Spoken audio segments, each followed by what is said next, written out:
So one boy in law ma sọ̀rọ̀ ló mo ti go back to life. Okay. Me so I'm happy to so I think then she was not trying to like it's okay. Mo ń bèrè question yẹn. Ó yà lẹ́nu pé kò yẹ kí lè bèrè question yẹn. Lọ́wọ́ nǹkan tí ó ṣe oyún fọmọ. Then maybe kò mọ̀ pé mi máa gbọ́ ṣó ti ní. Because my going to my going there is not because maybe I'm only going there to do clinical. Then wọ́n lọ ó tún ṣe life chat pẹ̀lú Mama Isabel pé èmi lọ bá ọlọ́pàá lówó ọ̀nà ìjẹta àbíyá. It's a big lie.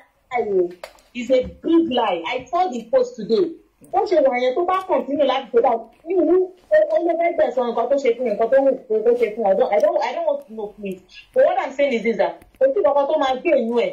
Ó ní pé mi ìdẹ̀wá clean ìdẹ̀wá sí ìpẹ̀lú kan tó fún mi ìmọ̀ràn tó fún mi. Ìwà rò pé wá lè borúkọ mi jẹ́ ò lè borúkọ mi jẹ́. Ìwọ gbọ́gbọ́ lọ́lọ́run máa borúkọ ẹ̀ jẹ́ because mi ò mọ̀ kan tó dà wá sí ẹ̀ka pọ̀ tó fi wá ń dúpẹ́ ìwà involve.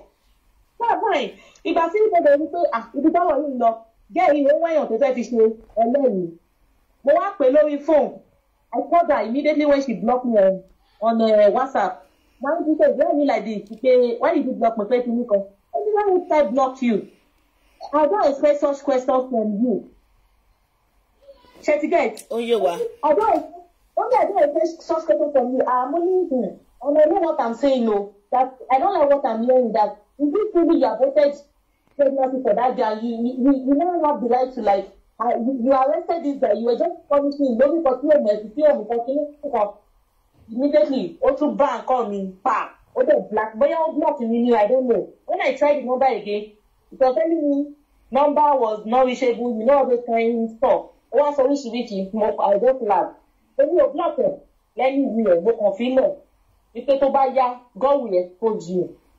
You must shake him. Me block it. Don't go back. Anything you told me. That's what I'm saying. That's what I'm saying. Secretly. Màá lọ delete àwọn kan màá lọ say I don't have any secret in my cupboard so ti yẹ ibẹ̀ yẹn so thank God during this scenario mo carry bọ́dà Yomi along so ẹ̀yin ọmọ Nàìjíríà ti gbogbo ibi tí mo ti ń sọ̀rọ̀ ẹ sọ pé bóyá mo ń ṣe ojú méjì mi ò ṣe ojú méjì kankan gbogbo ẹni mo carry bọ́dà Yomi along pẹ̀lú mo wá sọ pé bọ́dà Yomi ẹ̀dùn náà ṣé gbogbo bàtẹ́ ń bá princess sọ̀rọ̀ yẹn kó tó di iṣu atayanrin ọ̀run báyìí ẹ carry Uncle Yomi along àbí. Mo pe bá Yomi náà wọ́n ẹ máa tí wọ́n dọ̀ sọ̀rọ̀ ṣe gbogbo ẹ̀. Èmi máa pe Uncle Yomi after this chat. Mo pe bọ́dà Yomi pé nǹkan báyìí ni mo ní torí wọ́n lọ protest wọ́n sí lánàá àbí lẹ́sẹ̀ lánàá báyìí. Wọ́n á pè wọ́n pé oh sorry mi lè ní tẹ̀sí protest kan lọ ṣe pé ẹ ṣe gan thanks for your concern lórí issue yìí. Wípé bọ̀sà ibi tọ́rọ̀ yìí lọ princess ò fẹ́ forgive Ìjẹ̀ṣà pé torí pé ó ti mú ní líle nísìnyí báyìí nǹkan tó dẹ̀ ń kùkù ni pé ó ń bring àwọn evidence ó jẹ́ káwọn èèyàn máa jáde to them that she giving them money she did not give me money o. But she did not give me money. Mo fẹ́ bèrè kan lọ́wọ́ yín ṣé princess ti offer ẹ̀yin lówó pé tẹ bá parọ́ mọ́ bàbá Ìjẹ̀ṣà àwọn máa fún yín níye báyìí. Ó bá offer mi lówó kí n má jèrè láyé tí mo wá. But ẹ sọ nínú VN yẹn pé wọ́n offer yín lówó. Níbo ni mo ti sọ irọ́ ló pa tó possible ni ewo tún sọ yẹn ṣe náà fún mi anything wọ́n cook yẹn ni they cook that one please but wọ́n fa àwọn èèyàn lówó àbí.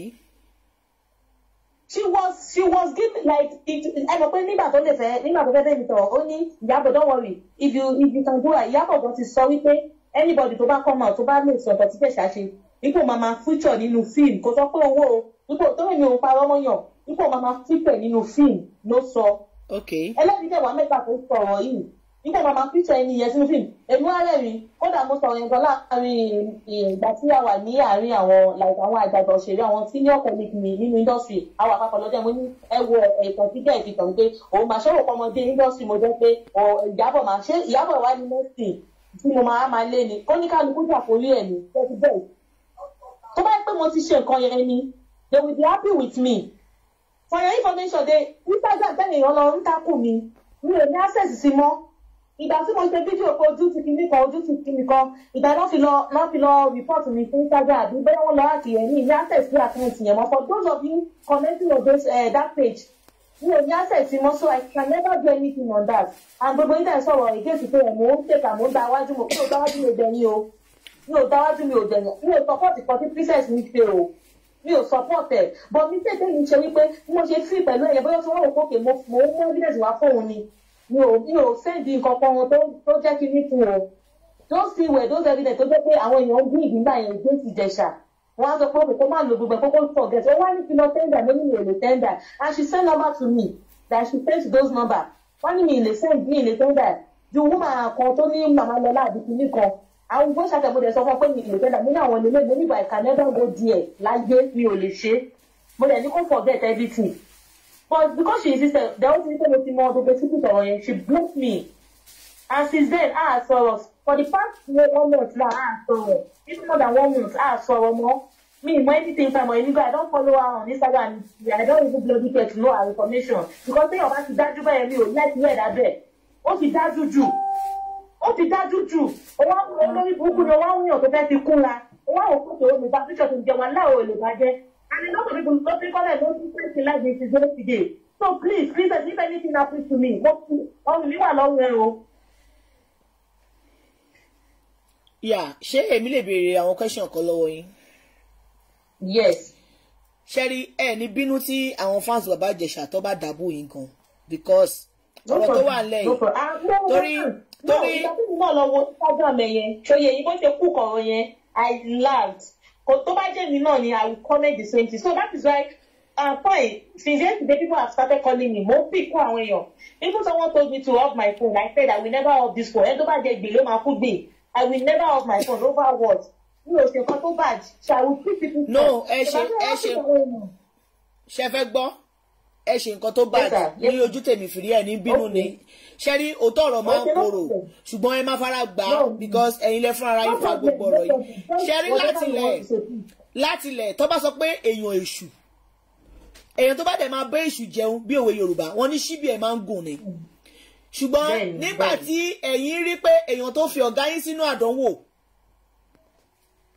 ẹ fẹ́ súnmọ́ pé kó lè gbẹ̀bẹ̀ ẹ ti gbọ́ irú ẹ̀dá tó jẹ́ ẹ ti mọ irú èèyàn tó lè lo gbogbo ọpọlọ láti fi ọ̀gá ẹni sùúrù èèyàn tó yẹ pé ó lè wo ọkùnrin ṣùṣù pẹ̀lú bóyá ẹni ṣe pé òun jẹ́ ọ̀gá yín tó ó mú wálẹ̀ pẹ̀lú ọgbọ́n àrékèrèkè ẹ̀yin wá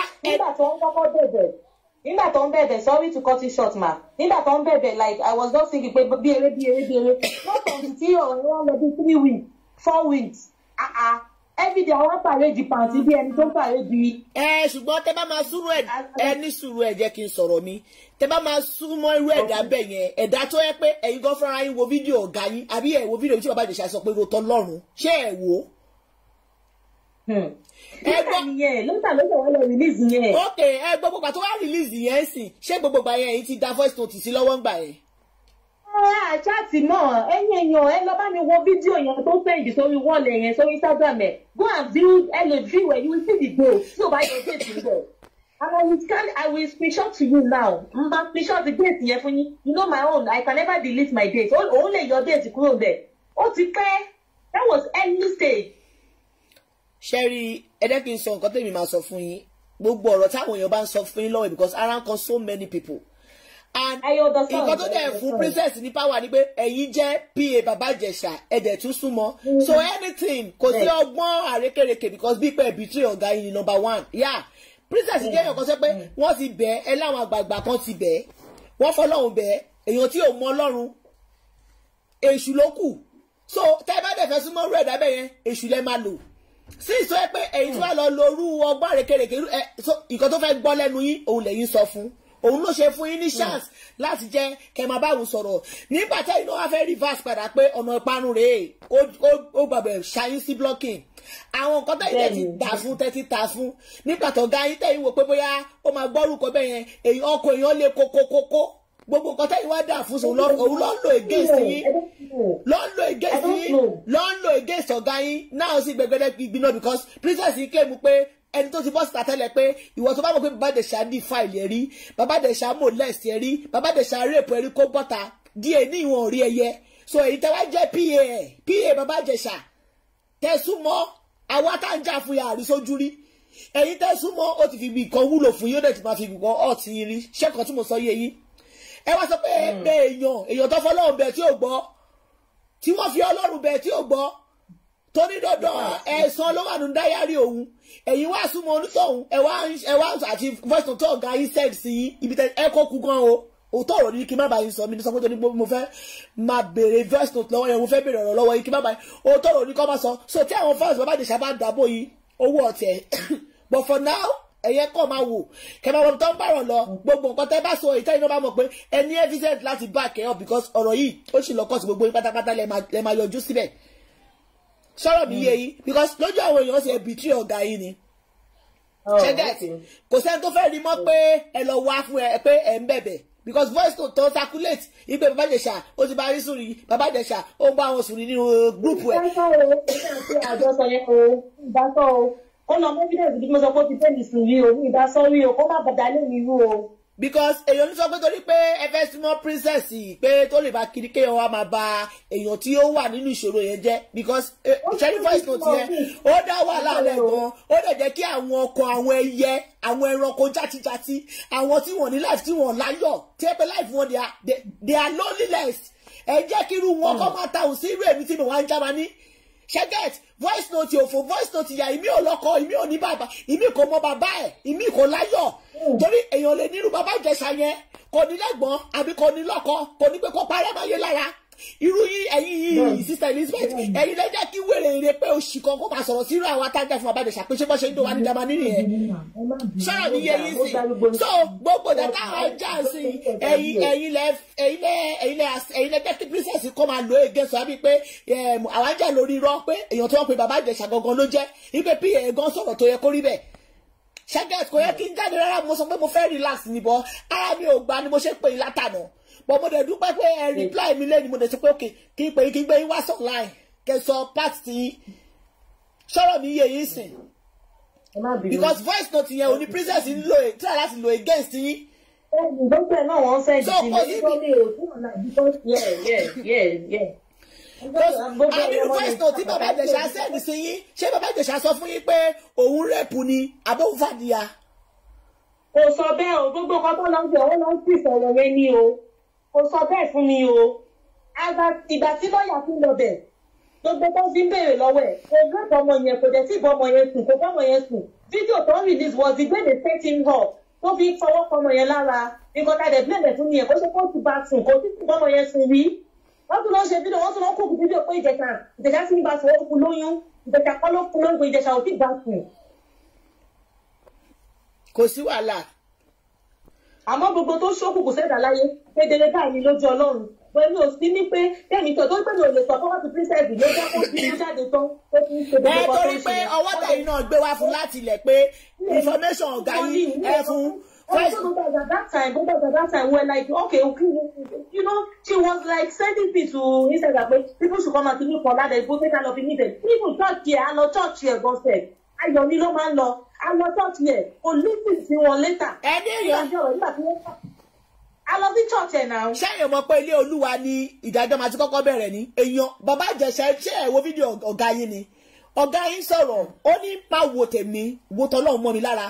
Bẹ́ẹ̀ni dẹ̀ ṣe wà yìí gbogbo ẹ̀dá tó bá lóun ò mọ Ọlọ́run ẹ jìnnà sí irú wọn wọ́n lè ẹ wo irú wọn ló máa ń pè ní tí adìyẹ bá dà mí lóògùn nù máa fọ́ lẹ́yìn. Gbogbo mo ti jìnnà títí ní ìbá tí ọmọ ló wá bí nínú báyìí. Because wọ́n fẹ́ máa lo pé kìnnìkan against me and I don't have any sympathy with you. It's a lie ló lọ sọ pé òkú kì yẹn ẹ̀kọ́ ń kú kì yán mi. Ẹ̀yin lẹ fà. Òkú kì yán ni princess ó ń lè dáko bá tèèyàn jẹ́ kó wá èmi náà lẹ́gbẹ̀ẹ́ tèmi I can never do such. Ẹ̀yin lẹ fà. Ìgbà tó ní kí ló máa jẹ́ rí èké kí ló máa jẹ́ mọ́ nínú olùṣe I can't do it. Ìjẹ̀ṣà ò tí ì gbá ọmọ tó ń sọ pé ó bá sùn yìí wọ́n gan ó lè mú fídíò jáde. Ẹ dúró náà kí ni ẹ mú yín tẹ̀yìn sọ pé voice note Baba Ìjẹ̀ṣà tó send sí yín tẹ̀yìn wá send ẹ̀ sí ẹ̀yìn rògbà abẹ́ ṣe send ẹ̀ sí yín ó máa fi yẹn forgive Baba Ìjẹ̀ṣà ni. So I've explained earlier that then she brought a petition against this woman in charge of Baba Ìjẹ̀ṣà kejì pé Ìjẹ̀ṣà ń jáde Ìjẹ̀ṣà ṣe kinní kan wọ́n á ní kò sí pé Ìjẹ̀ṣà ń jáde Ìjẹ̀ṣà ṣe lo ọ̀rọ̀ lẹ́yìn pé ẹgbọ́n kan tó sọ báyìí pé kò ráyè lo fóònù torí èmi pé wọn mo ní ọ̀gá ṣe mo lọ fún Baba Ìjẹ̀ṣà lówó ìpè bóyá kọ́ lọ fìjà àwa bá wọn lọ fún tábìlì lọ́jọ́ yẹn pé kọ́ lè fìjọ torí wọ́n ń tọrọ owó níbẹ̀ ni wọ́n jẹ́ kọ́ pé ní tìgbà ní pọ́ọ̀tì wọn nọ́tì ṣẹ́tíkẹ́ẹ̀tì mi wọ́n béèrè lọ́wọ́ bàbá pé wọ́n béèrè lọ́wọ́ wọn pé mo wá síbẹ̀ lẹ́yìn o mo dẹ̀ pẹ́ gan I've been just his money but I left our passport wọ́n lè lọ fún interview Mr. Fine wọ́n ní wọ́n bẹ̀ lọ́wọ́ pé did you see the money we drop with one olóúnjẹ wọ́n ní wọ́n lóúnjẹ lọ́wọ́ ọlọ́pàá lọ́wọ́ olóúnjẹ yẹn kódà wọn ò lè jó oúnjẹ yẹn abóúnjẹ yẹn bẹ̀ lọ́jọ́ yẹn máa ń sọ wọn láwọn ò rí kankan o ipe ká jẹ́ kí gbogbo kìíní kó lọlẹ̀ ipe wọ́n sọ pé mò ń ṣe fídíò pé kí n má ṣe fídíò pé kí n má fáìtì fáwọn òun kódà pé wọ́n sọ fún un pé mò ń ṣe fídíò wípé kìíní kan wọ́n ní kí n má sọ pé kí n ṣàtẹ̀tẹ̀ pé ìgbìmọ̀ tàbá ti ń ṣe kìíní yẹn láti túgà ọ̀rọ̀ yẹn mo dẹ̀ lémi ò mọ̀ wọ́n wá nítorí dábìdá àwọn lọ́wọ́ sí ní anybody má sọ ẹni pẹ̀ pé kó kéde ẹ̀ dárí nǹkan tí màá yẹn sọ kò sọ for me. And since then, I will screenshot another message from Ìjẹ̀ṣà to you personally. Kẹ́ wo ìgbà tó ti wà online live. Owó lórí burúkú tó fà wọ́n pé ó ń lo fóònù lójoojúmọ́. He was not online. He was online since April May 1st. Àbí May 2nd bẹ́ẹ̀ yẹn ló wà online. So ti yẹ yín bẹ́ẹ̀ yẹn. So he was not using phone. And it's not that maybe he was using phone. He was only granted on that day. They gave him that very day because people were there like, okay, all of pension for like only go for the one that can't hear. Only go say one that can't hear. Àwọn èèyàn bí pé kí ni for people like this. So he was not using that phone. He was immediately ọlọ́pàá tó ń ṣàjẹ́ ló dẹ̀ fi kókò ẹ̀ use it now in my presence kó dẹ̀ dá padà ń sìn. Kò sí problem. So òun wá ló ń parọ́ wípé mo sọ wípé ó ti wà online wípé ó lo phone. Irọ́ ni ó kù kẹ́ni o. Irọ́ ni o mo dẹ̀ gbà pé Ọlọ́run máa fẹ́ lẹ́sàn. Tó bá bẹ̀rù pé kò fẹ́ bà tèmi jẹ́ ò lè bà tèmi jẹ́ o. Ìwọ kọ́ ló dá mi, ìwọ kọ́ ló dẹ̀ ṣẹ̀dá mi. Mo fà lọ́lọ́run lọ́wọ́. Tó bá pẹ́ mo ti ṣe gbogbo ọkọ tó ní kí n ṣe ni. All these things you are doing, ó rí ṣe o. Kò sí problem. Tá bá tún ní question tá máa bí yín á pè yín. All right, ma'am. Máa pè yín tí bá ṣe tán. Ẹ ṣé gbogbo. Yeah. Yes, ma'am. All right. Thank you so much. Yeah, you're welcome. Ṣẹ́rí nílé ayé yìí ẹ jẹ́ ká máa níbẹ̀rù Ọlọ́run sí gbogbo nǹkan tá bá ń ṣe láyé. Sọ̀rọ̀ mi yé yín. Ṣẹ́rí ọ̀rọ̀ PA àmọ́ ni kò wẹ́ran rárá. Èmi mọ̀ pé tí àwọn ẹ̀dá bá ti ní bá lọ ṣe ń sọ tó bá ti decide láti bà tèèyàn jẹ́ gbogbo ọ̀nà ló máa lò bọ̀ PA yẹn fi pé kóun bá tọ̀gá òun jẹ́ díẹ̀ kóun lè fi súnmọ́ láti wọnú ẹ̀ kò dẹ̀ mọ̀ pé èṣù gangan fúnra rẹ̀ ó ti rẹ́kẹ́.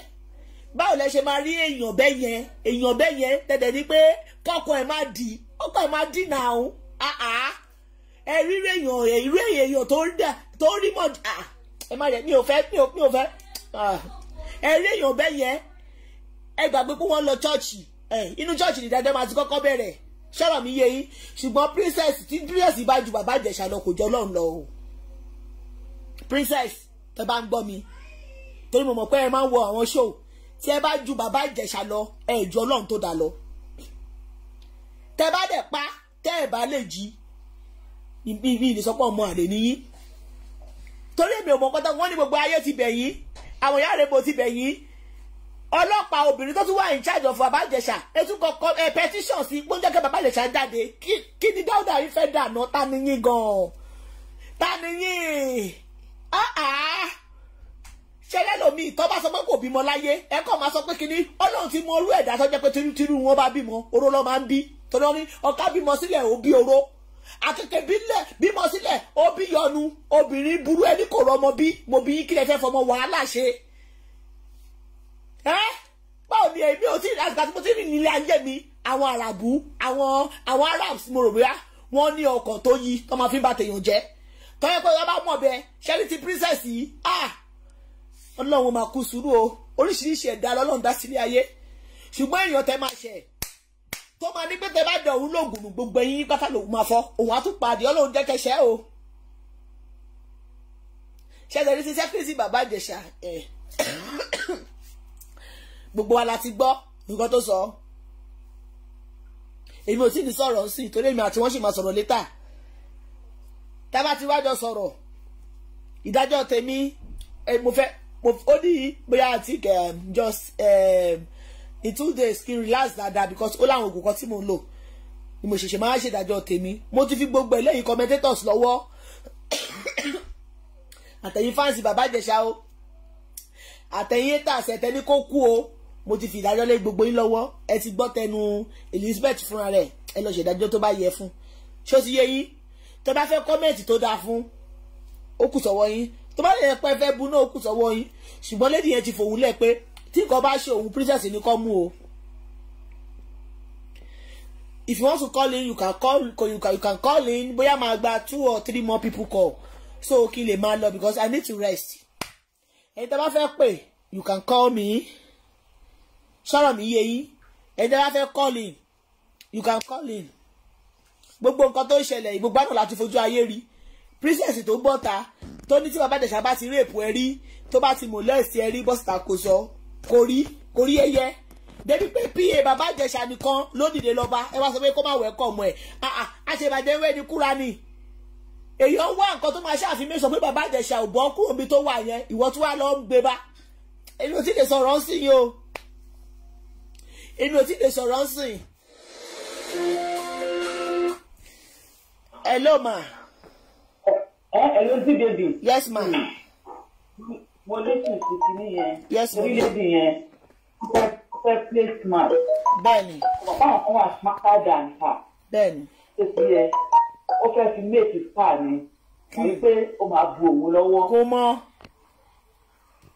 Kó máa bu òun lọ ṣe tí ilé ayé ta wà yìí wọ́n ní kí ọmọ aṣọ́ra. Tí ò bá ṣọ́ra wàá jì sí kòtò. Láhàpà. Wọ́n rò pé bàbá Ìjẹ̀ṣà jì sí kòtò. Táwọn èèyàn ní jáde fún bàbá Ìjẹ̀ṣà. Wàláì. Tó ti yé orílẹ̀-èdè ẹ̀dì ẹ̀ nìyẹn. Wọ́n fẹ́ súnmọ́ princess. Ó lè káwọn náà lè ní star. Lè máa fà wọn sí film industry àti Ìyábọ̀. Tó ti yé. Bọ̀ tó mọ̀ pé èèyàn kan. Èyí tí ọ̀kan kò mọ̀ tá à ń pè ní àlá. Bẹ́ẹ̀ni. Ọba onírúurúlóde olùmọ̀ràn ọkọ̀. Ọba tó mọ ọkọ̀ ẹ̀dá. Bẹ́ẹ̀ni. Onígbà tí mo dá ènìyàn onínú mi bàjẹ́. Ó torí pé ènìyàn àkéṣe ṣèké onígbògbò ẹ̀ wà nínú ẹ̀dá òun dá. Bẹ́ẹ̀ni. Káwọn ọmọ kò bẹ́ẹ̀ ṣe parí bí ẹ̀kú dé èèyàn àkókò àti gbogbo ọkọ̀ tó wà nítò. Bẹ́ẹ̀ni. Èèyàn torí pé èèyàn burú gan. Wàláì.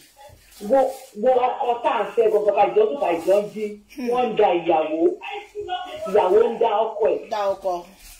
Ọmọ ìyá ó ń dara wọn pẹ̀lẹ́ ọkọ mi pẹ̀lẹ́. Ọmọ àti ìyá wọ́n ń dara wọn. Ọkọ mi lọ́kì yẹ ìṣòwò àwọn yahoo wọ́n fẹ́ méèkì owó àti tó wọn lórí wọn tó di oṣù mẹ́sàn-án tó wọ́n kákúlẹ̀ yẹ̀lé wọn lórí ó wọ́n kó di ọdún mẹ́ta títí tó fi dàgbà ó lè kọ́ bẹ̀rẹ̀ sí ka owó pẹ̀lẹ́ wọ́n wá di pé kí ní wọ́n dà wọ́n pèsè ẹjọ́ àgbà ṣiṣẹ́ tó ti yé fún àwọn èèyàn wọ́n burú gan. Nígbà tí kẹ́ẹ̀ pé tó máa lọ ṣe kíní yìí tó máa lọ yí tó máa lọ bá fáyà kí lóun fẹ́ ṣe lé tó fi rí báyìí. Ó lè pèsè kan fáwọn olówó gidi Ìyábọ̀. Yàtọ̀ sí wọn tí ọ̀rọ̀ owó jáde láti bẹ̀ tó fi yé wọ́n ṣe reverse. Wọ́n ṣe reverse. Bóyá sílẹ̀ tí ó ti pọ́ǹsọ̀ pé ẹ má wọrí màá fún ilé owó gidi. Ọ̀làdẹ́jọ́ gidi wọ́n ní pé ọ̀rọ̀ pínsẹ̀sì ti yí kò sọ̀rọ̀ owó mọ́. Tó fi yé ẹ̀rọ fún ẹ̀bẹ̀ tí ń dìde sọ̀rọ̀ bàbá Ìjẹ̀ṣà. Òun ni wọ́n jẹ́ kí wọ́n reverse padà. But wọ́n pẹ́ tọ́ba yóò bá rí yẹ. Tọ̀run wò ẹ́. Ọ̀pọ̀ ọ̀run kọ́. Bẹ́ẹ̀ni. Ẹni tí ò ní conscience kò ní bẹ̀rẹ̀ náà kò lè rú àtúbọ̀ tán. Bẹ́ẹ̀ni.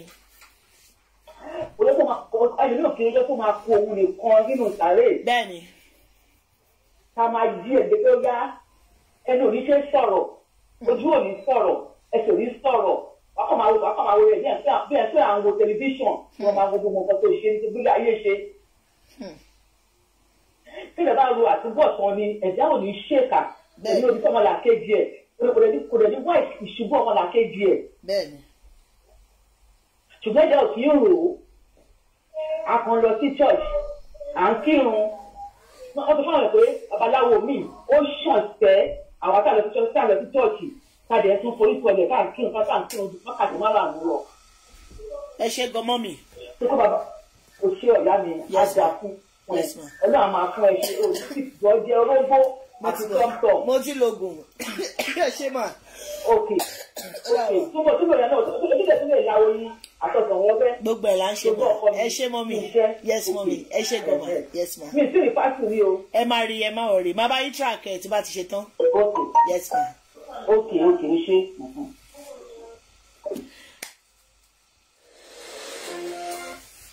Hello. Hello sí mama. Èmi nìyẹn o. Mi nìyẹn lọ́wọ́ ọkọ àárọ̀ o. Ẹ kú iṣẹ́. Àwa nìyẹn. Bóyá màmá rí kọ́mẹ̀tì mi ṣe lára mi gbóná. Ẹ má yẹ kó gbóná ìyá mi ọba ayé ṣe rí nìyẹn. Ó dùn mí pé jẹ́ kí lédi yẹn lọ ká tó kọ́ ni. Mo fẹ́ fún ní kó. Bẹ́ẹ̀ni. See the way she was just talking. Ó kàn tọkọtọkọtọ. I don't believe her. Bẹ́ẹ̀ni. Damage control ló ń ṣe from the beginning. She gets ó fẹ́ destroy Baba Ijesha. I am telling you, from the beginning, our intentions were not pure. Náà ṣe èmù èèyàn bọ̀ kẹ́ẹ̀jà kò bá lọ fún ní evidence. Kò lọ fún ní voice note, even if the voice note is not even one to verify it. O tó rú ẹni yẹn lágbára mọ́ ni. Bẹ́ẹ̀ni. Kòrò lágbára, even those things are lies, those things are not real. O lọ fún princess, what are your intentions? Ó ṣe wá rò ó sí, ó ṣe wá rò pé àtúntò ṣe yóò dẹ̀ dá o, ó ṣe fẹ́ retrace it back ẹ̀. Ṣé princess gba fún ẹ lọ́wọ́ pẹ̀ láti transfer àwọn voice note rẹ̀? Ṣé bí fún ara ẹ̀ ló forward àwọn kìíní ìlú sí princess? Ìyẹn number one. Number two, kí ni reason tó fi record the voice note ti Baba Ijesha while speaking with him? Why did you record his voice? Bẹ́ẹ̀ni. You are talking to your boss, you are recording him. Kí ni intention? Ó ní voice note ni Baba Ijesha send so. And every person bá sọ̀rọ̀, she still saying mo lè screenshot ẹ̀ sí yín, mo lè ṣe kíní kan sí yín, kí ni screenshot òfò bá kiri? Why is she complicating issues for the man? It's well. Bóyá àwọn náà mọ̀ pé ó máa rí bẹ́ẹ̀ yẹn bọ̀ bọ́ ṣe wá rí báwọn èèyàn ti ń dìde pé tí Baba Ijesha bá padà jáde ó lè boom back ló fẹ́ reverse sẹ́yìn but a dúpẹ́ fọlọ́run. Lady yẹn bó ṣe wà yẹn her intentions ó ní plan ó ní nǹkan tó ń fún ẹ̀mà ó ń wá connection ẹ mọ̀ pé of course Ìyábọ̀ Òjó famous now she's well known. Ó lè máa wò pé tó bá lè wọlú kílìkì Ìyábọ̀ Òjó yẹn báwo yẹn ṣe máa mọ òun náà nìyẹn náà. So she's online láti destroy her girl to achieve that thing. She's not a loyal person at all. It's well. Ó lè ṣe wà yẹn oníkù ló mọ̀ ó fún ara ẹ̀ ló mọ̀ she knows my mind she knows ó ní conscience ọ̀rọ̀ kan dẹ̀ ló ń bá sọ̀rọ̀ gbogbo wa tá à ń kọ́mẹ́ntì inú kan bí èmi specially ó mú mi kí n pè kí n fún ní kò lórí. Tọ́nà bá ti gbèjà ẹ̀dá ńkọ́.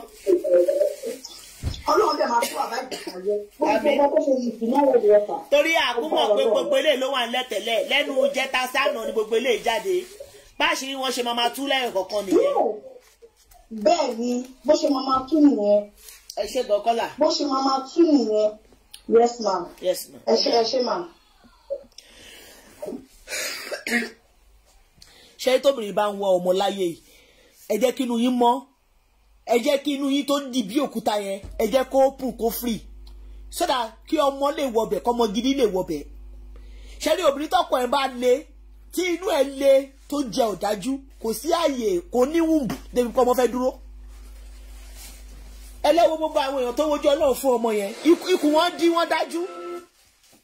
Hello. Hello ma. Ìyá à ń gbọ́ yín o. Ẹ kú ètò. Àwa nìyẹn o. Ẹ kú àdúró tì mà. Ilé àtọ̀nà tí náà ò ní bàjẹ́ lágbára lọ́wọ́ Ọlọ́run. Ẹ ṣé. Ọmọ yín náà ò ní rogun wà á dún ọmọ lágbára lọ́wọ́ Ọlọ́run. Ṣé rí ọ̀rọ̀ PA Baba Ijesha mo fẹ́ sọ̀rọ̀ lórí. Ṣé rí nǹkan tí wọ́n ṣe ó kù káàtó. Wàláhì tàlá ó kù káàtó gidigidi kò sí ọ̀rọ̀ kankan lẹ́nu wọn. Wọn ò ní ọ̀rọ̀ kankan lẹ́nu. Torí pé kí ni ẹni tó jẹ́ bí ọ̀gá fẹ́ pé kó ti ṣe nǹkan tó dùn mẹ́ nínú yóò wà nínú àhámọ́. òun á sẹ́ndì tó bá ti wá sẹ́ndì kí nìyẹn sí nílò yẹ kó dìlítì ó sì mọ̀ ibi nǹkan tó máa fi mú náà máa wá káàkiri. ìmí nílò yẹ kó dìlítì káàtó ni mo fẹ́ ṣe pé àkógbọ̀n nǹkan tó ṣẹlẹ̀ kí nìkan tàbí kó lọ sódẹ̀ kó lọ bí ẹ̀ fún un ṣé wọ́n jọ́ ọmọ kékeré ni àbí wọ́n jọ́ màá ná. wọ́n wá sọ pé àwọn òòró bẹ́ẹ̀ ó kú káàtó o ó kú káàtó gidigidi bronze princess mo kàn fẹ́ yẹ kó yẹ wípé tí èèyàn bá ní agbára kò nágbára tọ́lọ́run bá sọ wípé òun dé ọlọ́run sọ pé òun gan ló máa kọ́kọ́ mú kúrò lẹ̀ kí wọ́n tó dájọ́ bàbá Ìjẹ̀ṣà mo nígbàgbọ́ yẹn torí pé tí tó bá jẹ́ àdàbí ó dàjú òkú lọ tó yẹ pé bàbá Ìjẹ̀ṣà bá ṣe kinní yẹn ló yàmà kù ní òní bọ́ nínú ọ̀rọ̀ yìí ṣùgbọ́n tó yẹ pé kò ṣe gan tó yẹ pé kò ṣe ó parọ́ mọ́ ni princess náà ò ní rá láàánú ọlọ́run lè jẹ́ wọn pé èèyàn kan wọ́n ọmọ kò rọmọ bọ́ọ̀ ló ti fẹ́ rọmọ bí bàtí bí àwọn òdá sọmọ làkejì kò pọ́sibù náà ebi sì rí pé àgẹ́ tàbí jẹ́rìí tí wọ́n gbé bàbá Ìjẹ̀ṣà wá sí kọ́sítórì yẹn ẹni tó wà sí ẹ ti jọ jókòó tẹ́ ti jọ jẹun tẹ́ ti jọ mú ó yẹ kí kára lè tì í bí àjẹ́ kí n ṣàánú ọmọkùnrin yìí pẹ̀lú ẹ̀ṣẹ̀ tí wọ́n ní ó tún wá pè é sábọ̀dù sórí orí kíní tó wá sọ̀rọ̀ tó yẹ pé wọ́n máa yan iṣẹ́ ìdólóore o kò í ṣe ìdólóore princess wàhálà ẹ̀ kò lè mú kankan kúrò nínú ayé yìí pé ó máa fọmọ sílẹ̀ lọ láyé ìlérí. ẹ ṣe gan kọ́là. ẹ kú ètò ìyá mi. yes ẹ ṣe gan. Ọlọ́run bá yín tò ẹ ṣeun gan ẹ kú àdúró tì ilé àtọ̀nà tí inú ní bàjẹ́ lágbára lọ́wọ́ Ọlọ́run. àmín. ó dáa mà yes ma. ó ga ọ ṣe wà ní ìtì ẹ ní strength àti sọ̀rọ̀ púpọ̀ rárá I'm just trying to managing myself. àwọn oògùn tí mo lò gan ọlọ́mọ yẹ kí wàhálà ọ̀rọ̀ ìmú ètò kan máa ṣì tèèyàn láyé mi mo ń cheating láyé mi kẹ̀dẹ̀ rí òótọ́ ọ̀rọ̀ báyìí kẹ̀dẹ̀ máa fojú egbò tẹ́lẹ̀ kẹ̀dẹ̀ máa parọ́ mọ́ ọ̀yàn tó ní pé ẹ fẹ́ bà tèèyàn jẹ́ ẹ fẹ́ bà tèèyàn jẹ́.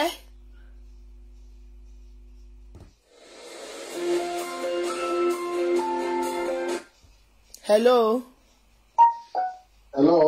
Yes sir. Hello. À ń gbọ́ yín sá o. Ẹ kalẹ́. Ká sí ọ̀rọ̀ bàbá Ìjẹ̀ṣà yìí lọ. Ẹ bá wa dá sí. Ṣé rí PA ọ̀rọ̀ tó sọ yẹn? Ẹ̀gẹ́ ẹ̀tẹ̀ òun tó àti táàpù bàbá Ìjẹ̀ṣà ni.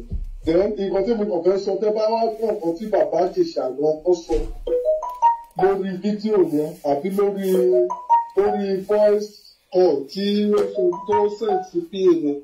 Òun tó àti sọ pé ẹ má bá princess sọ̀rọ̀ mọ́ ẹgbẹ́ calm down because tó bá rí ọ̀gá lóhùn mọ́ máa calm down kò lè ṣe nǹkan tó ṣe yẹn. ṣé wọn kò tí kọ ọ̀rọ̀ tó sọ yẹn bad. kò yé mi o tó fi ń gbé kiri bíi pé bàbá Ìjẹ̀ṣà lóhùn rẹ́pù òun ṣe gbá wọn ni wọn máa yẹ bàbá Ìjẹ̀ṣà voice. wọ́n ń gbé as a victim it's not a victim nǹkan tó fà ti sọ ni pé ọ̀rọ̀ ibi tó dé ẹ má bẹ princess mọ́ ẹ calm down ẹ má ṣe fídíò mọ́ because kò lè ṣe pẹ̀lú tó ti ṣe yẹn ẹ mọ́ it's a simple truth bàbá Ìjẹ̀ṣà pọ̀ máa pè pé òun ò mọ nǹkan tó ṣẹlẹ̀ yẹn because tó bá jẹ́ pé ó ń sọ́ọ̀sì pé ẹ calm down ìdílé tó mo ṣe ẹ má jẹ́ kó máa ṣe kíní kan that's another thing ó fẹ́ àti sọ pé mi ò ṣe kíní yẹn the only thing pé ẹ jẹ́ kó ọ̀rọ̀ yìí calm down it's a simple scenario. What are we talking about?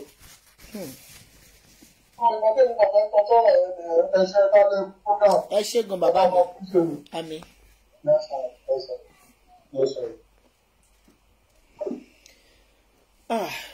Máa wá ga o.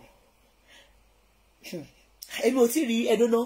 Ṣé àwọn obìnrin kan wà láyé yìí tí ọkàn wọn le bẹ́ẹ̀ yẹn? Wàhálà mi ò tí rí. Kódà gan kí èèyàn ṣẹ́ mi bí mo ṣe wà yìí. Kì í sọ pé mi ní dárí jẹ ní ẹ láéláé ṣe ló máa tó stage kan tí màá kàn wọ ẹni yẹn báyìí ọkàn mi á kàn yọ àwọn tó máa hello ẹ kalẹ́ mà o. hello device ẹ fi ń gbọ́ wa ẹjọ́ mà. mo ń gbọ́ o. ẹ tó pè mí ẹjọ ẹ máa lò device yẹn à ń gbọ́ yín. Hello ma. à ń gbọ́ yín o. ẹ kalẹ́ ma. yes ma. South Africa ni mo ti ń sọ̀rọ̀ ma. à ń gbọ́ yín o. yes ma, ẹ kú iṣẹ́ Olúwa nítorí abiyamọ gidi ni èèyàn tó bá ti ń dúró ti ọmọ ọlọ́mọ tí ò mọ̀ orí tí ò ń ṣe bí abiyamọ gidi ni. I used to tell people èèyàn tó bá rí tọmọ ọlọ́mọ tó nà ká sí pé kó bàjẹ́ tọmọ tiẹ̀ náà ní bàjẹ́ tọmọ tiẹ̀ náà máa bàjẹ́ ni. èèyàn tó bá dé tún tẹni ẹlẹ́ni ṣe tó tiẹ̀ náà máa ti dáadáa ní lágbára Ọlọ́run. ẹ ṣé gan mà. tẹ̀lé nígbà tí mo gbọ́ kílé yẹn, this is my first time of calling you. I've never, but I always be your fans. mo máa ń wà lórí Facebook pẹ̀lú yín. Ọlọ́run á dúró tì ní tí ò ní tì yín. ayé ò ní pa yín lẹ́nu mọ́. ẹ wo bí wọ́n ṣe ṣe bàbá Ìjẹ̀ṣà ìjẹ́ta tí sáwọn ni wọ́n gbé lọ sí court, mo ń sunkún gidi ni pé téèyàn ò bá ní èèyàn kò máa dà. tí èèyàn ò bá ti ní èèyàn kò dà. agbára ni princess bí ọkọ bàbá Ìjẹ̀ṣà. Ọlọ́run ọba ó dẹ̀ wá tó ju ẹ̀dá lọ. Ọlọ́run ẹlẹ́dàá gbogbo ọmọ abiyamọ ayé á dúró ti bàbá Ìjẹ̀ṣà. ní agbára o. níṣẹ́ ni èmi gan mo bẹ̀rẹ̀ sí ní gbàdúrà fún bàbá Ìjẹ̀ṣà tọ̀sán-tọ̀sán tí bá lọ bí iṣẹ́ gan mo máa gbàdúrà fún mi because that man is very very obvious that man is innocent. wọ́n really send their help ni wọ́n send their help ni. wàláì. they want to bring him down. they really want to bring him down. ó ní agbára o. wọ́n á pìtì Ìyábọ̀ Òjó nítorí Ìyábọ̀ Òjó ní ọmọ òun ti gbàgbé bá bí ọmọ lòun ọmọ tòun náà lè ṣàṣìṣe báwọn èèyàn náà ṣe máa dúró ti ọmọ ẹ̀pá nìyí o tó bá dọjọ́ iwájú ìbọ́sà lọ bá lọ àbọ̀ àpọ̀ kò sí nǹkan tí òun ṣe láyé ní tó gbé ayé yìí dẹ̀ lẹ̀san wà ayé yìí lòun lẹ̀san wà àgbàgbé èèyàn tó bá ti jẹ́ abiyamọ láti fi inú wa láti fi gbé ọmọ sí ẹ máa rántí wípé ọmọ bàbá náà lè ṣe mistake kò dẹ̀ sẹ́ni tí ò ní àbàwọ́n tiẹ̀ àbàwọ́n bàbá Ìjẹ̀ṣà ni wọn. tẹ̀lígbà tẹ sọ̀rọ̀ yẹn níjọ́ ni wípé òkòwò ni bàbá Ìjẹ̀ṣà kò lè bóbìnrin sùn mo sunkún mo ló ṣe jẹ́ irú innocent man ní ìlú ẹ̀kọ́ fort victim báyìí. okó ẹ̀ ti ń ṣiṣẹ́ báyìí. okó ẹ̀ ti ń ṣiṣẹ́ báyìí ó ti ṣiṣẹ́. ẹlẹ́dàá màmá àti bàbá ẹ̀ Ọlọ́run abámigbé níjà. níbi tí bàbá Ìjẹ̀ṣà ti wà speechless, the Lord of Elijah will speak for him in the name of Jesus. abiyamọ ni mí kò dẹ̀ mọ bó ṣe rí mo mọ̀ wípé kò sẹ́ni tó kọjá àdánwò láyé Ọlọ́run ò ní tẹ́kẹ̀ mi bàbá Ìjẹ̀ṣà kó lọ sí eléyìí. àmì ẹṣẹ kọlà ẹ ti sọ̀rọ̀ púpọ̀ jù. Ọlọ́run á dúró tì wọ́n bá fi yìí náà Ọlọ́run á bá mi dúró tì wọ́n náà ẹ dẹ̀ ṣé mà ẹ ṣé gan God bless you ma. ẹ ṣé kọlà. ọmọ tẹ̀yìn náà á rá láàánú ẹ ní ṣiṣẹ́ o ẹ ní ṣìṣọ agbára Ọlọ́run. àmì ẹ ṣé gan. mo sì ń rò pé báwo ni àwọn obìnrin kan ṣe ń sùn. hello ma. hello. yes sir. ṣé wàá o. àdúpẹ́ sá o. ẹ gbìyànjú gan ẹ try. kò sígbà tí máa gbọ́ prógráàmù tí mi ò ń ṣàdúrà fún Ọlọ́run á túbọ̀ máa ràn yín lọ́wọ́. àmín sà. okun àti agbára láti máa tẹ̀síwájú Ọlọ́run á túbọ̀ máa fún yín. àmín sà. ṣẹ́rí ti princess ẹni tí èpè bá ti ń dá wọn ní láti san kankan fa ẹ̀mọ́ èpè ń dá princess láti ìlà àwọn èèyàn kan mọ́ ni. ó pẹ́ tó ti wà nù ìṣòro tó wà yẹn kò dẹ̀ lè bọ́ nú ẹ̀ àtàwọn tó tara ẹ̀ jáde àtàwọn tó máa tara nǹkan jáde tó bá sì máa wá bẹ́ẹ̀ lọ́jọ́ iwájú wọn ò lè bọ́ nù wàhálà àti dààmú ìrántí bíran ẹ̀ ò lè bọ́ nù wàhálà àti dààmú. ó ń ṣèpè ẹni tó bá ti ń ro ìdààmú ru ọmọ nìkejì ìdààmú òkúrò náà ayé onítọ̀ àtìrandíran ẹ̀. ó wà ní bíbélì náà a ó bẹ̀ ẹ̀ṣẹ̀ bàbá wò láti ràn kìíní dé ràn kẹrin ni ẹ̀ṣẹ̀ bàbá àtọmọ wò lára ọmọ láti ràn kìíní dé ràn kẹrin ni so ẹ̀yẹ máa wòran Ọlọ́run á gbèjà bàbá Ìjẹ̀ṣà. Ọlọ́run nìkan ló ń jà fẹ́ dà. ẹgbà bá lóun fẹ́ jà fún ara òun parọ́ ni Ọlọ́run nìkan ló máa gbèjà ẹ̀. tó jẹ́ ká máa fàdúrà ràn lọ́wọ́ Ọlọ́run á bá a kó lọ́nù ìṣòro tó wà.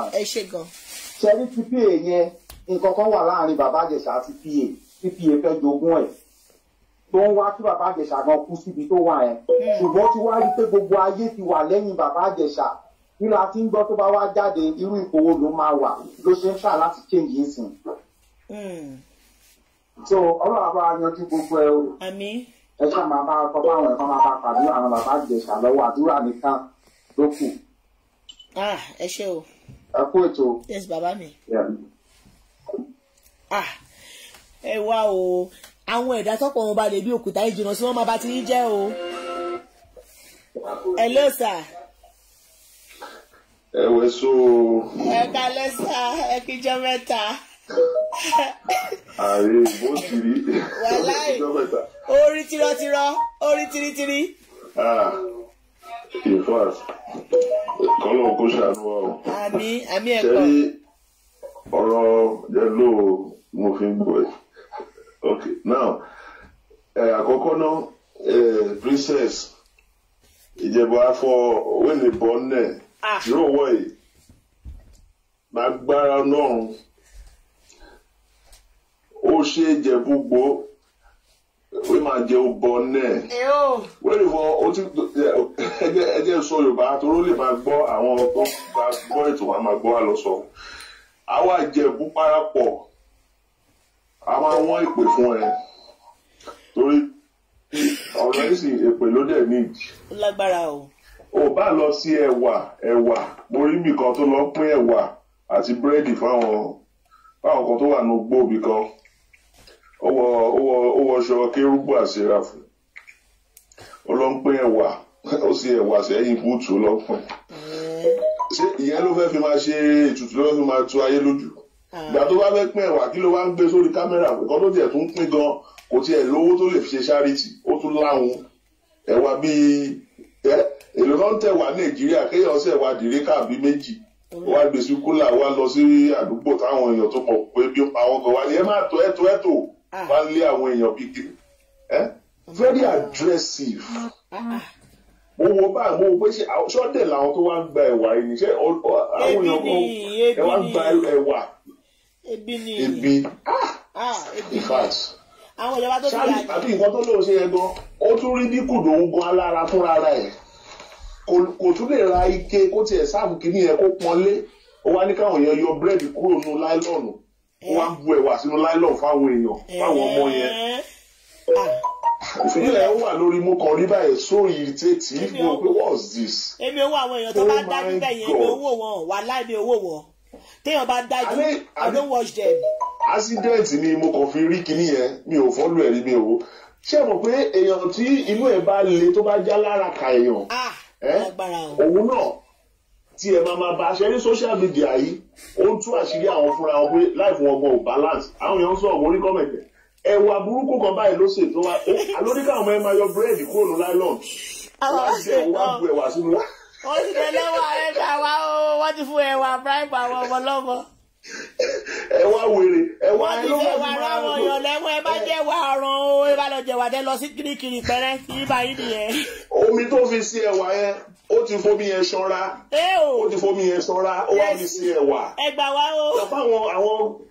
àwọn iṣẹ́ burúkú tó wà lọ́wọ́ àwọn kérù wèrè àwọn iṣẹ́ wèrè tó máa lọ ṣe yẹn àwọn ìdílé tó lọ ń jẹ̀wà wèrè yẹn náà orí wọn ò pé. ọ̀lẹ ló ń jẹ̀wà. tí bá yẹ pé ó ti fomi yẹn ṣanra wá fi sí ẹ̀wà. tó wọ èyí ló lọ gbé fáwọn èèyàn ló wá fi ra pítì ó fi ra pítì pé káwọn èèyàn lè ṣàlègbọ́ tó wá tún bọ́ sórí chaati wọn àti Ìyábọ̀ ó sáré Ìyábọ̀ tó lò máa ta lé òwádìí ọ̀hún yóò ti ta gan tòró rẹ̀ gbé ti ẹ̀gbọ́n ti bá ń ṣe ó sunkún lọ́dọ̀ ìyá wọn lọ́jọ́ sí pé ẹ̀kan tó ṣẹlẹ̀ sóhun ẹ wo gbogbo sórí ààrẹ pé láti wọn kò balance. kò balance o táwọn èèyàn máa ń sọ láwọn tọrọ abẹ́ẹ̀rí mo gbọ́ tí wọ́n ní ọ̀rẹ́ ẹ̀ ní ìyá ìyá wèrè kó tó kú Jésù Ọlọ́run máa tóbi o. ọ̀rọ̀ yẹn tàṣírí ẹ̀ náà ó ṣàwọn abóyè lẹ́yìn defend. Ọlọ́run máa jà nínú wèrè o. ìfẹ́ ṣàbòsí wèrè yẹn náà ọ̀dọ̀ ìyá wèrè yẹn náà máa lọ ìyá alábòsí ìyá ẹwẹ ẹ má lọ bẹ yẹn o ẹ má lọ bẹ yẹn o ẹ yẹ ká máa ṣe tiwa báyìí ẹjọ tó bàbá mi. sẹ́rí náà ọ̀dọ̀ ẹ náà lọ tí wọ́n lọ ṣe gbúra dáadáa ẹ wọ́n wá lójú ọgọ́ta dọ̀tí. ẹ má lọ bẹ ẹ jẹ́ ká máa ṣe tiwa. sẹ́rí princess yẹn kí àwọn èèyàn kọ́kọ́ máa bá a ṣàdúrà wọn bí àmọ́ tó tọ́ wọ́n máa bá a gbàdúrà ìtúsílẹ̀ fún bàbá Ìjẹ̀ṣà torí princess yẹn náà ó sáré kiri ní spiritual level wípé kí irọ́ òun lè dòótọ́ èyí tó tún jẹ́ kejì ẹ̀ èyí tó lóun pa àbí gẹ́ẹ̀ tó wọ́n sọ̀rọ̀ síwájú yẹn ọ̀dàlẹ̀ ní gẹ́ẹ̀ yẹn ọ̀dàlẹ̀ nǹkan tí ẹ̀rù obìnrin ṣe bà mí nìyẹn nígbà míì. ẹ̀rù obìnrin báyọ̀ ó tó kó báyọ̀ àwọn obìnrin báyọ̀ jẹ́ ẹ̀rù obìnrin bà mí o ìbọn náà là ń rí ní Europe Germany làwà ẹ bá gbé wọn débi tán tẹ bá débi tán báyìí wọn á bẹ̀rẹ̀ sí ní dà kódà wọn máa wá bọ́lọ̀pàá ṣe máa gbé ẹ padà sí Nàìjíríà irú àwọn èèyàn bíi princess. wàláyì wọn ò gbọ́dọ̀ fi rú obìnrin yẹn wọn ò gbọ́dọ̀ fi rú èèyàn bíi princess yẹn jẹ Nigerian president bí a ṣe ní obìnrin bí a ṣe ní Angela Merkel mi báyìí àti láwọn èèyàn lẹ́wọ̀n. ó gbọ́dọ̀ jẹ kánsẹ́lọ̀ tó bá jẹ kánsẹ́lọ̀ àdúgbò ó máa change street ó máa change state yẹn sórúkọ ara ẹ̀ ni. àfẹ̀mí ẹ wo kìíní ọ̀hún bó ṣe rí. mọ̀gìdì. ṣé o mọ̀ pé àwọn èèyàn rí ẹ̀tẹ́ wọn náà social media ń gbé jáde wọ́n ní kò sí ẹni tí ó bá ń túdi onídìí tó bẹ̀rẹ̀ tó ń túdi onídìí tó láfi kí dandan kí téèyàn kan bàjẹ́ àwọn ọlọ́run ọba dákẹ́jájọ́ ń túdi òun náà ṣé àwọn èèyàn láròjinlẹ̀ lẹ́rìí bá ṣe àwọn ọgbọ́n tú Ìyábọ̀ Òjó náà tó ń forí gbálẹ̀ lọ́jọ́ tó ṣe ẹ wo gbogbo sórí ìranù tó wá ń sọ pé ayé òun gan balance òun gan fìrìfìrì ń fi lọ́wọ́ ìjẹba fọ́ wọ́n ẹ̀ bọ́ náà ṣe ń lọ́kì ẹnu ẹ̀ náà wà yẹn àdúrà tẹ́mi gbà fún bàbá Ìjẹ̀ṣà yẹn pé ọlá ìyá tó la ìdílé tó bí Lánre tó ń pè bàbá Ìjẹ̀ṣà gbàlẹ̀ tó ẹ pé ìyá ẹ̀ ti kú sọ̀run tòótọ́ àwọn abiyamọ ọ̀run wọn parapọ̀ wọn tú sílẹ̀ wọn á tú sílẹ̀. ṣé rí orogún òwò nìkan tó ń ṣe bàbá yẹn o ìyá orogún òwò yẹn pé inú jọ́sìn wọn yẹn oríṣiríṣi lára gbogbo ẹ̀ náà tún ni wọ́n tún pẹ̀lú ẹwà àwọn voice note sọnù tó ṣẹ̀ wá ń tú jáde voice note yẹn ta ló help who your voice note help. kò yé mi. yẹn ò ní ọkàn ṣe ní kóòtù tó bá dẹ̀rọ kóòtù kò sí evidence fún gbogbo àwọn kan tẹ̀ sọ yẹn kò sí evidence fún voice note yẹn. nǹkan tí wọ́n fẹ́ treat ni pé wọ́n rí kámẹ́rà òun àtọmọ yẹn wọ́n romance ara wọn wọ́n play love that is the case of Brad. nǹkan tó fi hàn wá love ni wọ́n kàn fi blue film hàn wá ni pé wọ́n yẹn máa ń bẹ̀rẹ̀ blue film wọ́n play fún wa kò ní mí nì rárá. so gbogbo àwọn tó ń tú voice note jáde tó ń ṣe náà kí wọ́n lọ tú àṣírí ara wọn jáde gbà tó ń bẹ̀rẹ̀ secondary school ẹlòmíín wọn dún ẹ̀gbọ́n dàbúrò àwọn tó ń dún ìyá dọ́m àwọn tó ń ṣeré tó ń gbé voice note náà ń wà láwọn obìnrin tó ń dún ọkọ àbúrò ẹ̀ wà nù wọn tó ń dún ọkọ ọ̀gá ẹ̀ wà nù lóríṣiríṣi bẹ́ẹ̀ àwọn ní àwọn aláràkà dédé. ó mà lágbára o. ń gbé voice note jáde wọ́n ṣe ta ni wọ́n máa tú ìdí ẹ̀ tí ò ní rùn gbogbo àwọn tó wá ń ṣe bẹ́ẹ̀ ni pé wọ́n dẹ́ṣẹ̀ rí ẹ wá rí ọ̀tẹ́ fẹ́ fi kó dáa princess gbogbo ẹ̀wà tó bá sè kó bá àwọn ẹ kó tún lọ sí àdàlú kó lọ wá ha èyí jẹ ẹbọ òní ètùtù yẹn òní gbà kọ́sẹ̀ wà lágbọ̀nyìn ẹlẹ́wà sọnù ẹlẹ́wà wèrè ẹwà ti búrẹ́dì kọ́wá adé atadúró sí. ó wá ní káwọn ọmọ ẹyọ búrẹ́dì kúrò ní láìlọ́ọ̀nù ó wá ń bẹ̀rù àṣìlọ láì ń bulé wọn lọ́wọ́ ó wá lé àwọn obìnrin ẹ̀jẹ̀ sísẹ́yìn ẹlọ́tọ̀ jọ. ó lágbára o. ta ló ṣe Nàìjíríà báyìí irú princess yẹn ló ń ṣe tọrẹ àwọn ló ń ṣe àwọn olóńgbà lọ́wọ́ ẹ̀. àwọn ṣé náà ni. ó ti tú dànù ètùtù yẹn ó ti padà kó gbà mọ́. bẹ́ẹ̀ni àwọn irú àwọn bàbá wa ti mọ kóòtù tó jẹ ẹ ṣe sá. bẹ́ẹ̀ni ètùtù yẹn àgbá wọlé. wọ́n láàjẹ wa sọnù. ẹ̀wà ẹ máa padà sí nínú alọ wu nínú alọ kún nínú ẹ̀ bẹ́ẹ̀ àtúbọ̀ wù sí ọ̀ṣọ́ òye mi. à ń sọ̀rọ̀. ẹ ṣe sá. ó dàbọ̀. yes sir. Yeah. Oh my God, ẹni bá mọ princess ẹ̀wọ̀n ló máa láǹdì princess àfẹ́mọ̀ yín o àwọn òfẹ́ mọ̀ abẹ́lẹ̀ ká mọ̀ yín o.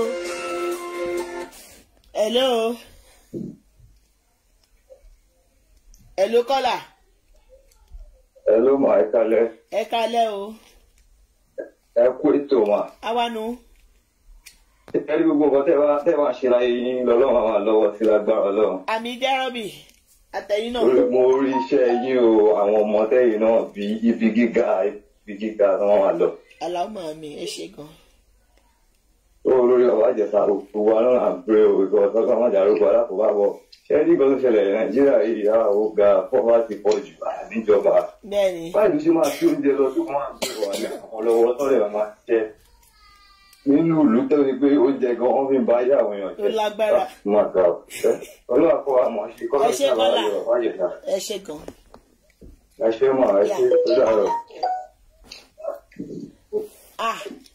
ẹjọ tó bá ti rí àwọn èèyàn tó bá ti rí mọ̀gìrì mọ̀gìrì bẹ́ẹ̀ yẹn sá fún wọn o tọ́ba nínú wọn tẹ bá ṣe wọn pẹ́rẹ́ tọ́ọ̀bà rẹ́yìn yín wọn ń dínú mi ò tí ì rú ẹ̀dá bẹ́ẹ̀ yẹn rí láyé mi ò tí ì pàdé ẹ̀ ọlọ́run dẹ̀ ń jẹ́ kí n pàdé ẹ̀ mi ò fẹ́ mọ̀ bàbá Ìjẹ̀ṣà tó mọ̀ gan-an ó mọ̀ mi tá rẹ̀ kù sí Jésù. hello. ẹ̀lú ẹ̀ka lẹ́mà o. yes ma o. ẹ kú ètò mà. yes ma. mo fẹ́ dá sí ètò ní ma o. ẹ dá sí. ṣé rí pínyẹ bàbá Ìjẹ̀ṣà yẹn Mrs Elizabeth yẹn ìkà burúkú méjì yẹn tó ti yẹ yín mọ́ mi. ṣé gbogbo ilé tó ń sọ fẹ́ yìí sí yẹn kò necessary mọ́ kó bọ́ sí orí Instagram bí Princess àti Ìyábọ̀ àtàwọn fọ́ọ̀sì wọn tó wà kó bọ́ sórí Instagram kó lọ sọ gbogbo tó sọ fún kó lọ sọ̀rọ̀ lórí Instagram ṣe wà pẹ̀lú mi mà.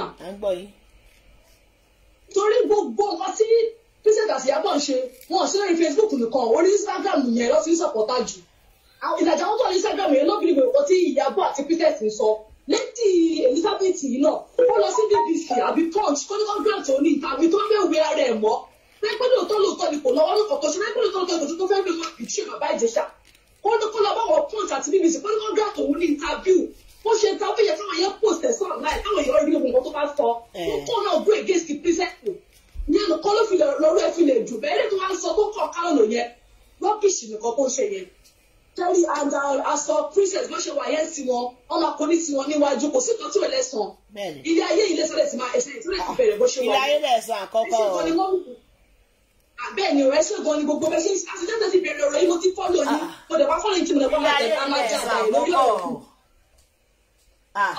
gbogbo ọlọ́pàá kẹsàn-án wa ọbọ̀ ṣe wà yẹn gbogbo torí mo rí sí Princess tó lọ grant tàbí lọ́dọ̀ ọmọ mi ẹ sá bọ́ọ̀d gbogbo wọn káàkiri bẹ́ẹ̀ ó ṣàwọn gbogbo ọ̀nà láti fi débi ọba Ìjẹ̀ṣà lọ sẹ́wọ̀n kí ló dé ó dẹ̀ ní àbúrò ó ní àbúrò ọkùnrin ó ní ẹbí ọkùnrin kò lè gbàdúrà kí ẹbí ẹ̀ bá búrò ọkùnrin ẹ̀ kó lọ sẹ́wọ̀n gbogbo ọwọ́ manipulate ṣe pé ó sì pé bàbá Ìjẹ̀ṣà kò léèyàn kò rárá bẹ́ẹ̀ ṣe máa ń sọ mo máa ń gbọ́dọ̀ ọ̀rọ̀ yìí rẹ̀ máa ń rọ́gbọ́ kan lọ́rọ̀ yìí bẹ́ẹ̀ ṣe máa ń sọ pé Nàìjíríà yẹ ọmọ ẹni tó lẹ́nu kan nìyá máa ń jẹ kò lè jẹ́ ọmọ olówó kan nìkan bẹ́ẹ̀ ṣẹlẹ̀ sí òjò ọmọ olówó nìkan bẹ́ẹ̀ ṣẹlẹ̀ sí wọ́n ti máa gbẹgbẹ̀ yìí fẹ́ǹsì wọ́n ti yanjú ọ̀rọ̀ yẹn wọ́n ti gbọ́dọ̀ Ìjẹ̀ṣà lẹ́yìn ọ̀dẹ̀ bẹ́ẹ̀ mọ̀ wọ́n fẹ́ bá yé má nìjẹ́ torí kiri Ìyábọ̀ tó dẹ̀ bímọ ọkùnrin ó sì dàbí pẹ́ san wà gbogbo wọn yóò máa jèrè ṣọ́ wọn pátápátá oríṣiríṣi orílẹ̀ tó sípò fún wọn yẹn òrìṣẹ́ kọ́ bọ́ọ̀lù ẹ̀bọ̀ṣẹ̀ wọn máa jèrè ṣọ́ wọn. ṣe rí eléyìí Elizabeth yẹn ẹ sọ fún Elizabeth yẹn ẹni kó máa fẹ́ kó fẹ́ wí ara ẹ̀ mọ́ tó fẹ́ káwọn èèyàn bí mi fẹ́ lọ ó ń gbé based on that ó lọ grant interview ó lọ sí Punch and BBC kọ́ńtà grant orí interview kó sọ tẹ́lú ẹ̀ jáde ẹ̀ẹ́dẹ́ ìgbà tó wẹ̀ra ẹ̀ mọ̀ kí lè tó rams ó kàn láti nílé tó sọ yẹn kò wà relevant rárá torí gẹ̀ẹ́sì ó kú àwọn tó bá bàbá ìṣàlẹ̀ lọ́wọ́lọ́wọ́ báyìí. voice note yẹn sì ó ti circulate sáà wo gbogbo Instagram kò sí pé gidi tí wọ́n ti gbé fẹsẹ̀ tẹ́ káàkiri lórí Instagram. ẹ jẹ́ kí n sọ kinní kan fún yín ìyá mi ṣé nípa voice note tọ́jú kiri yẹn wàhálà ẹ̀ lọ́dọ̀ tèmi is meaningless.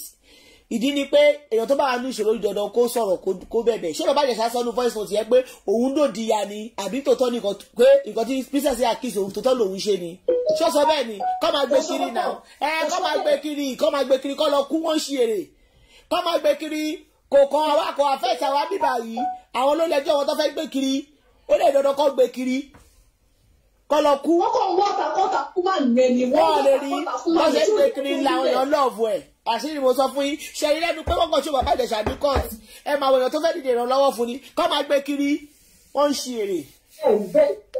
ẹni bá fẹ́ràn ìgbọ̀ngàn àti tó bá nùgbèsè ìdìbò rẹ̀ torí ọ̀rọ̀ yẹn ò tiẹ̀ tó rárá jíjẹ́ tí mo gbọ́ pé ẹ̀ẹ́dẹ́gbẹ̀ tó ṣe ẹni mi ju mo ní nọ́ọ̀sì ilé ìtẹ̀lẹ̀ wà á lù kéṣì náà lè torí pé ó máa ní pẹ́ẹ́sì ọ̀rọ̀ yẹn láìsọ̀ bìkínì ni ọlọ́run dẹ̀ máa fún yín ṣe gan ni mà ẹ ṣe mà. ẹ ṣe mi. kọ́ máa gbé voice note first note wo and so fucking what wọ́n ń ṣe èrè kò ní dá fún wọn tábà gbé voice note kiri orí wọn burú. hello caller.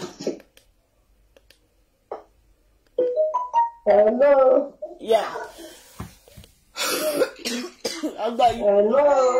Àgbà yìí o. Hello. Kọ́lá àgbà yìí. Hello, sister.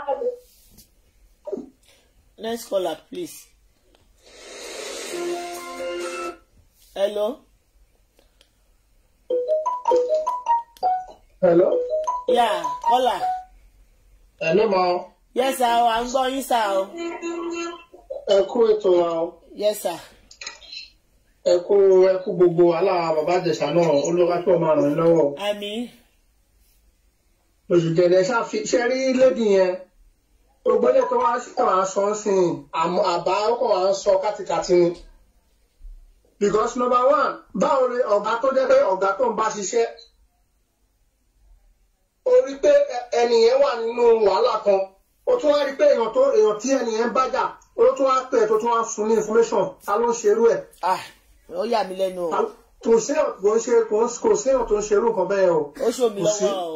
Bọ̀ nǹkan tí mo kàn gbàgbọ́ ni pé wọ́n ní èèyàn tó bá ń ṣe rere kó máa ṣe lọ èèyàn tó bá ń ṣe bí kó máa ṣe lọ ṣe ní nǹkan tí princess àti àwọn ẹgbẹ́ kan jọ ń ṣe ẹ jẹ́ kó máa ṣe lọ ẹ jẹ́ ká fi eléyìí tó ń kà fi ọlọ́run tẹ̀ ti dájọ́ wọn lọ láti ayé lọ nǹkan tí mo rí náà nìyẹn ọlọ́run ti dá ẹjọ́ wọn láti ayé lọ àdúrà tàdé ń gbà náà ni pé ọlọ́run máa mú bàbá Ìjẹ̀ṣà jáde fún mi ọlọ́run mo rí pé ó jáde nínú bẹ́ẹ̀ ọlọ́run máa mú wá sí ìmúṣẹ láìpẹ́ ẹ jẹ́ kó máa gbẹ níwọ̀n ẹ wá gbé wọn lọ ẹ jẹ́ kó gbé wọn lọ sí ẹni humanity ọlọ́run wà lẹ́yìn wọn onídùúró máa dúró tì wọ́n ó dẹ̀ máa gbà wọn kúrò nínú gbogbo wàhálà yìí ẹ̀ka ní ká sọ náà nìyẹn. ẹ ṣe kọ́là. Yes ma. Yes ma. Mi ò máa gba 2 more call máa end call yẹn mo dẹ̀ máa sọ̀rọ̀ 2 more caller then I will end the show. Hello. Hello ma. Yeah, ń gbọ́ yín báyìí. Hello sister mi kalẹ̀. À ń gbọ́ yín o. Ẹ kú ètò ọlọ́run máa dúró sí ní ojú òní sí yín o. Ẹ̀tẹ̀yìn náà. Gbogbo nǹkan tẹ́ bá ti dáwọ́ lé ọmọ yọrí sí rere o. Ibikíbi táwọn ọmọ yín bá dé ọmọ aláàánú o aláàánú wà ní sílẹ̀ táwọn ọmọ yìí fẹ́ ṣe tó bàbá Ìjẹ̀ṣà yìí ogun ọ̀run máa dúró sí i. Ẹ wo àti àmì mo fẹ́ gbà fún bàbá Ìjẹ̀ṣà. Bàbá Ìjẹ̀ṣà ibi tó ń tẹ̀ sí lára àmọ́ náà lágbára ọlọ́run tó dá ayé àti ọ̀run láìpẹ́ láì jìnà ó máa gba ìtura máa dé bá bàbá Ìjẹ̀ṣà ó máa release bàbá Ìjẹ̀ṣà lágbọ́ láì sí pé àtẹ pariwo ìbọn tí máa ń pariwo ní tíṣẹ̀tì àti ìjábọ̀ òjò ìpa gbogbo nǹkan tó ń ṣẹlẹ̀ owó tó fi ń fara ẹ̀rọ owó tó fi ń jáde innocent ni máa wọ́n kàn fẹ́ sí àjẹ jẹni wọ́n fẹ́ fi agbára jẹ ètò àwọn alágbára ayé òní ìgbà fún wọn lágbára ọlọ́run bàbá Ìjẹ̀ṣà máa bọ́ nínú gbogbo pàṣẹ fún ogun ayé tí wọ́n dè fún wọn.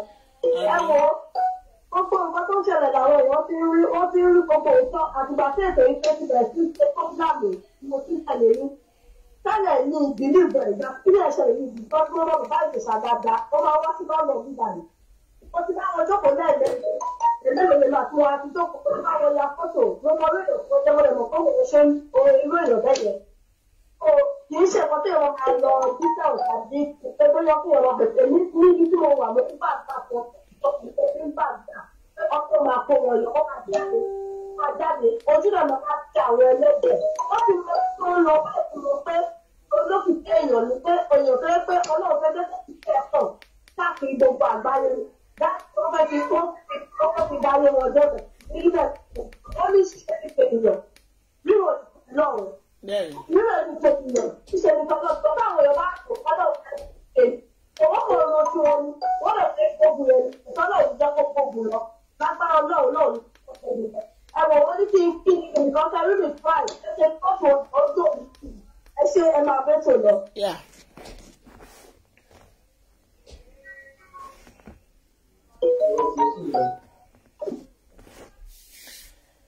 Ní agbára o